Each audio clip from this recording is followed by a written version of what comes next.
Okay, so this is for the 2-hour redo of semis. Yeah. Okay, cool. Yeah, you can tell me the arguments. Okay. Doing more prep is good because it forces you to read more literature. Impact turn topicality because black people are always presumed guilty. Okay. Topical apps break new, which violates limits. I mean, not non-unique limits. Why did you flip neg to read framework? Okay. Black people are screwed, thus excluding you is good. Politics fails, black people get shot down. You are privileged, give me more ground. Exclusion is inevitable, your offense is non-unique. Counterinterpretation, use the resolution as a springboard. Prefer 1, revolutionary individual praxis. 2nd, marginal voices DA. And I don't know. I'm not going to be like what the original shell read. I'm just going to like go for switch side debates. That's the turn I want to practice. Okay, sure. Okay. I am ready when you are. I'm good. Cool.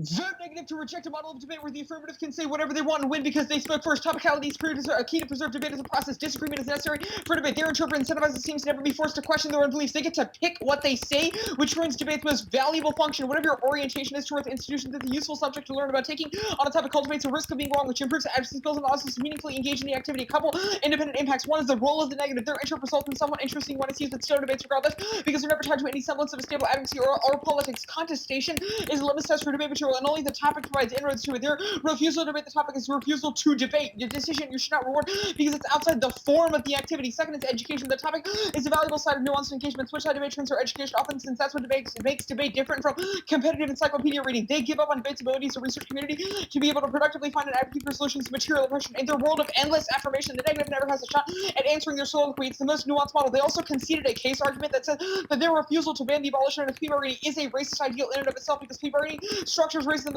within the criminal justice system. That is our topical version of the affirmative argument where you can defend a community in which racism does not exist, i.e. your critical fabulation, but where plea bargaining also does not exist, which means the negative gets to say plea bargaining good against the affirmative. We can have a nuanced discussion that everyone was preferred for. The competing interpretations debate. Your decision should reflect what debate should look like. The one he sees a two-part premise saying that one, a competitive debate should be decided on something besides the resolution, and second, that the app is good. They're an enthymeme absent an active justification of the first part. Only the negative has an explanation of how debate should function. You need a counterinterpretation. The affirmative has a lot of content-based offense, but absent a justification for the form, only I have any reasonable argumentation that matters underneath that framing. It's also a top-level presumption trigger because the affirmative is only good for him, which is an absurd thing to debate about because any personal strategy that's good for you, the ballot cannot be a referendum on without causing psychological violence, i.e. if you vote against me or vote against you, what can we do if our personal strategies are tied to the ballot, which is a presumption of an argument that answers all of the case arguments. Your response is you say doing more prep is good, read more literature. One, my interpretation solves reading literature. Reading on the negative is important to switch side debate because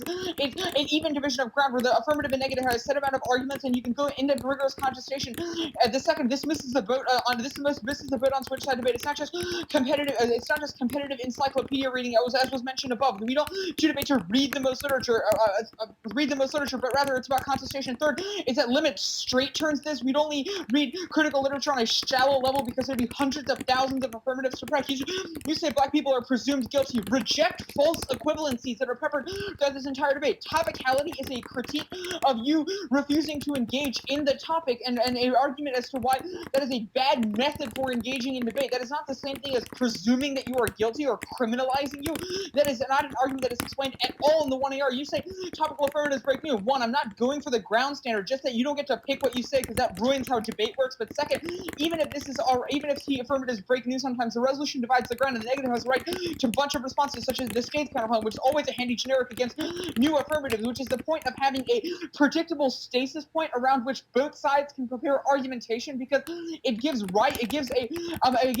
certain arguments to each side. You say, why did I flip neg to read framework? First, I have every right to read framework if it's true. This argument presumes that framework is violent, but I'm just winning that it's a general argumentation about how bad that your methodology is bad. Second, it is a strategic choice. Nothing happens in this way besides who goes to finals, which means I negated to read framework because I thought your affirmative was a bad model of debate. Third, you can think of topicality as a critique of their refusal to be topical and engage in in-depth argumentation rather than rejection of the topic, something they have to be held responsible for since it was an active choice. They got to pick what they say, which means they should be held responsible for what they said because they were not constrained by any other model. You say black people are excluded, thus my exclusion is good. First, this is non-responsive to a model of debate because our model of debate can make inroads into resolving any form of repression that was a topical version of the affirmative and the switch side debate education arguments that was explained above. Second, this is a terrible way to evaluate arguments that results in oppression Olympics, where you say that I'm less privileged than you, thus I get more ground in the debate instead of engaging in debate's research model, which allows us to test nuanced advocacies. That was the plea bargaining racist stuff that was put on case, which you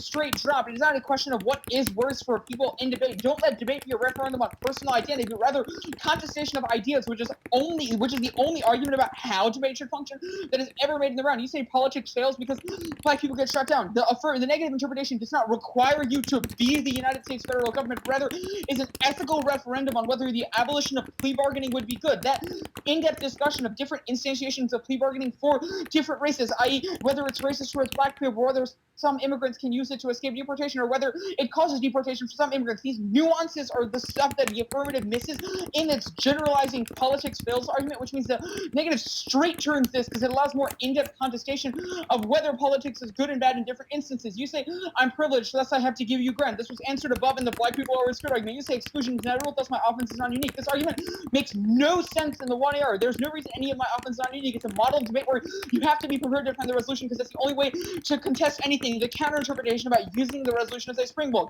First, you do not meet your counter-interpretation. You do not talk about the resolution anywhere in the affirmative. You mention plea bargaining once and just generally talk about critical fabulation, all your Hartman evidence. That means that you do not meet your counter-interpretation of using the resolution as a springboard because you can defend the resolution and then also read a critical theory as an impact filter or a critique of like disads or anything like that, which is another, which bolsters our topical version of the topical version of the F. Independently, the counter-interp links to all of the offense because you can use the resolution. If you don't have to defend, you can use the resolution for a springboard, anything, which is all the limits in getting to pick what you say stuff. You say revolutionary individual practice. I've already explained why my interpretation solves that because it's key to nuance and actual inroads to topical discussion. You say marginalized voices just said there's no reason as to why my interpretation excludes voices. There's only a reason as to why your model of debate allows people to pick what they say, which ruins debate's function about contestation. Yeah, that was very good. How long was that? 6 minutes. Okay. So I think that's the first thing, is that you want to give yourself some time to answer the case. The reason being that, like, unless you're making a truth-testing argument, which I don't really think you're making here, you need to, otherwise then it becomes a lot easier for the AF to impact turn a lot of the fundamental premises of this, especially a lot of the more skillsy impacts that you go for, like dialogue. Like, I think by far the scariest 2AR, based on this 2NR, is the politics is closed off / just like taking it in a very pessimistic direction. Like, I think probably the only winning 2AR in this situation would be politics is closed off, the state can't do good things, because I think that's the type of thing you need to have more on case, more of a defense of a kind of liberalism and being able to use the state. So that's just kind of a macro level thing that I think you want to have more case defense. And if not, you should make a truth testing argument, but I don't even think that's sufficient. I think you just really need to have more on case. I think the place you can cut out some time is this overview. I think it's good. I just think it's way too long. I like the first part of it about like how they leave no role to negative, and that kind of it shuts off the ability of people to test their own beliefs and kind of causes like in-group biases and polarity. I would impact this a little bit more beyond just saying it leaves no role for the negative. I think you want to impact this either as kind of link turning. I think you sort of do this, but more explicitly link turning a lot of the AF offense, because then there's no kind of clear way to provide a better strategy for the oppressed or way to discuss solutions to oppression, or B, impacting it externally with like maybe some like Trumpism type arguments, like this causes like confirmation bias and a failure to ever have robust idea testing, which is what causes like people to cling to kind of like their own beliefs as opposed to questioning things, and causes like liberal bubbles that cause the political to be seated. I think some parts of this overview you can put on the line by line. So like, for example, I don't think this competing interps thing really gets you much because they do read a counter interp. I'm with you, that makes sense if the AF just doesn't say anything and you can kind of stick them with they're defending a model of debate in which anything goes. But I don't think that's as useful. Nor do I think presumption is as helpful in a situation where, at least given this particular debate, presumption was explicitly in the 1 and C as a separate off case position, and there were like a bunch of answers to it. So I think that like if you're gonna go for presumption, you might as well just go for it on the presumption page and like have a more full throated defense of it. Um, T version, I think that's another thing that you might want to put on the line by line. I think that was good, but I think should be more fleshed out in terms of you giving kind of more of a case list. You just say like a community without racism and without plea bargaining, which I like, but I think you want to have more of a defense of how an instrumental kind of government action is not incommensurate with that. So I think the case list that we actually wrote out in this particular debate itself was like the crash AF or defending abolishing plea bargaining as like a demand upon the state to recognize like is a disinvestment from the CJS. Uh, and I think like the Williams evidence is something that's pretty good on this slash worth reading. Probably not in the 2 and R, probably more of a 1 and C card, but just kind of like setting up that how it's a good form of revolutionary praxis to engage the state in an antagonistic way. You know what card I'm talking about, right? Yeah. Yeah. So I think that's the type of thing that might be worth doing and giving several T versions because I think at that point, if the 1AR or 2AR are not line by lining them, then you're in a pretty good spot um, in terms of solving a lot of their offense. So now I'll talk about the line by line itself more explicitly. I think you could be a little bit more offensive in some places in terms of articulating both why limits are a prior question to a lot of their offense and both why they don't solve a lot of it. Well, so I guess the first thing is you need to be doing a bit more weighing between some of your skills offense and the impact turns. So, namely, explaining why I like how you have some arguments on why dialogue kind of straight turns some of the impact turns, but I think you want to frame a lot of this through the lens of like even if their impact turn is high magnitude, like about like exclusions and like being and like the political being closed off, it's a question of not just the magnitude of the impact, but the chance that they can actually solve it. There's very little reason in like you used to kind of point out there's very little that like voting affirmative can change with those structures. The only thing that the AF can really the ballot really can do is A, pick a winner and loser, and based on some of your impacts, B, kind of foster over the course of a year a lot of skills and kind of added benefits from learning about the topic and being able to think critically about our beliefs. So I think you want to frame that as like kind of a reason why your offense is more likely to happen and more specific to the ballot, if that makes sense. Yeah. I do think some parts of line by line is a little bit repetitive with the overview, though, like about how it's just competitive encyclopedia reading, and how like it doesn't like foster engagement. I think you more want to be responsive to some of the specific arguments. I think your answers that you flipped an egg to read T were good. I think one thing that you should add is you can always like I think you make the right argument by saying like you have a right to read T, but I think you should more explain it as it's not a question of my motives, but rather just the arguments in the round and which model for debate's better, and that like motives are kind of non-falsifiable and debate isn't a question of like personal identity. But I think you could also make an argument that you'd give a reason why you flipped an egg beyond just strategy. Like you could say like, look, the 1AR is hard, there are time imbalances, and it's a panel that will vote on T, so we decided to flip an egg for that reason, as opposed to it being just like we just wanted to go for T just because. It's like being AF is hard. We didn't have like a new AF that we thought would make sense to break this debate, etc., etc., which are all reasons why there was a good faith like effort to engage, but being AF just made less sense. Um, I think you should have a more full-throated defense of politics. Instead of just sort of saying you don't have to be the USFG, I think that gets you into very shaky ground because then it's much easier for the AFTA when they meet your interpretation. If you're saying you can, like, I think the 2R says you can just be an ethical referendum on plea bargaining, good or bad.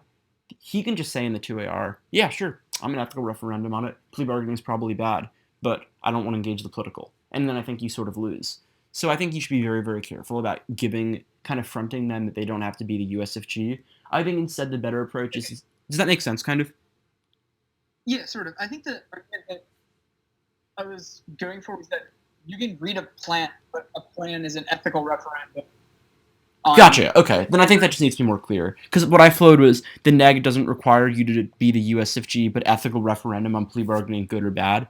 Which I think then I think just explain that a little bit more clearly. That makes sense though. I think you should also just problematize the example that's given. The example is like Bobby Rush's microphone being shut off on the Senate floor. I think you should say that while that's obviously bad that a black person was prevented from speaking on an issue, that does not mean that all politics are kind of like always already shut off for black people, and that nothing, that it's totally inaccessible. Like, while that's an affectively appealing like example, that does not comes nowhere near to justifying kind of a theory of the world that says that black people can never engage the political. So I think you should push back on that example. Counterinterp I thought was quite good. I think you should spend a little bit more time on the revolutionary praxis argument, which I think is a good place to either extend the Williams card or just explain it. And final thing is sort of like I talked about, you just sort of want to make a truth testing argument, probably in the overview somewhere, because that's kind of like the type of like TKO that if they just drop it, they lose. Unless they probably lose. You think the traditional truth testing argument, I don't think is persuasive at all, where it's just like, you can't weigh the case because we question whether the case was read fairly or not. And the response is just like, well, we can make like a truth claim about like how racism operates, and that can implicate T. Do you think a more persuasive version of this sort of like can't weigh the case would be, if it is about models of debate, then case offense doesn't answer whether the AF has a model under which that functions? Yeah, I think those are both. They're kind of. I agree with you. They're kind of two variants of the argument. One of them is kind of more epistemic, like we didn't know. We like you can't weigh the case because we couldn't answer it / don't know what it means. And that argument I think is silly because that assumes that like every argument needs to be 100% debatable to be engaged. So let's say like an AF was undisclosed, but then it was read. You would be able to still make arguments even if your ability to know it is slightly compromised. Like, it kind of assumes a yes/no thing as opposed to kind of a sliding scale. I think the second version of the argument is much more persuasive, that it's a question of like T is a procedural thing and the AF arguments are substantive and therefore different. But even the epistemic version of the argument I think is kind of worth making, just because it's like a 6-second argument to make, and if they miss it, they lose. Okay, that makes sense. Like, I don't think there's a downside to it aside from like if it's in the 1 and C, I guess it opens you up to kind of 1ARKs of like truth testing equals like scrutinizing us and like saying that our knowledge is like epistemically suspect. But I think in the 2 and R, it's the type of argument that you can just throw out there. Oh, final thing, you come kind of sort of close to a double turn. It's not super major, but like when you say the only thing the ballot decides is whether or not someone goes on to finals. The only problem, Yeah. the only concern I have with that argument is just that that's sort of like the kind of like, like debate can't change subjectivity / influence anything aside from winning or losing, that doesn't gel super well with your skills offense.